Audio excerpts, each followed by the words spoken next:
Emozio handiarekin, oso albiste txuloa izan zen niretzat, eta jaso nuenan, momentu horretan, familiari deitu nion eta lagunei abisatuz, ez niretzako uste dut dela gauza oso polita.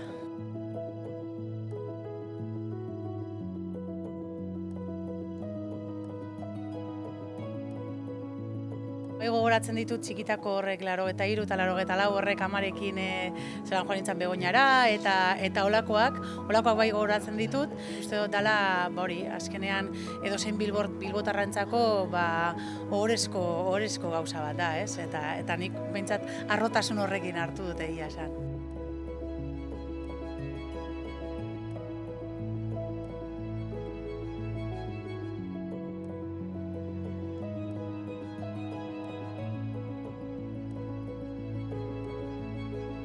Izaten ari da urte oso intentsoa, oso polita, eta hori ematen du gauzak batzen ari garela.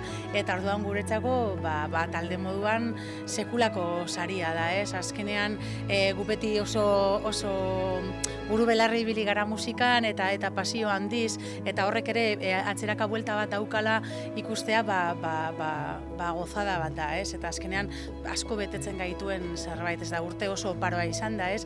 Azkenean adarraza, aurreko urtean ere jaso genuen Elabazeta saria eta gero eduki dugu adarra sariakin aurten sekulako emozioa, eta zelan ez, Bilboko jaietako pregoilari izatean niretzako izan da sekulako jai politak pasatu ditut, emozioz beteta, eta ez dakit izan da beste esperientzia oso ezberdin bat, beste leku ezberdinetara eraman nauena, eta uste dut hau berau ere oso esperientzia ezberdina da, inoiz espero ez nukena, eta niretzako asko betetzen nauana, eta emozioz betetzen nauana, egia esan.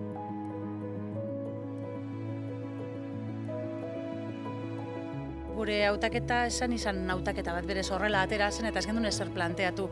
Ez gendun erabaki, hau horrela egingo dugu, euskaraz abestuko dugu, eta horrela mugituko era munduan, ez, taldea horrela sortu zen, eta abestiak horrela sortu ziren euskaraz, eta horrela jarraitu gendun. Baina azkenean txikitsua gara, baina handia gara ere, ez, beti honek Kirmen Uribek esaten zuen moduan, ez, eta herri txiki bat gara, baina azkenean badaukagu zerbait oso handia dela gure pentsatzeko era, gure bizitzeko era, ez, eta guk euskara maite dugu, eta hori daramagu munduan zehar, baina era oso natural baten, ez, eta atletikek azkenean egiten duena, jokalariak hemen izatea, ez da gauza normal bat, argi dago, era ikusita gaur egungo mundu honetan dana diruarekin mugitzen dela, eta azkenean ekipoak diruarekin egiten direla, eta ez dagoela horrelako pasio haina handi bat, hau horrela mantentzea, uste dela gauza oso polita, ez da, azkenean, euskaldunontzako gauza oso ez dakit berezkoa daukagun hori eta pike hori beti aurrera daramagun hori, ez? Baina beti harro eta emozioz.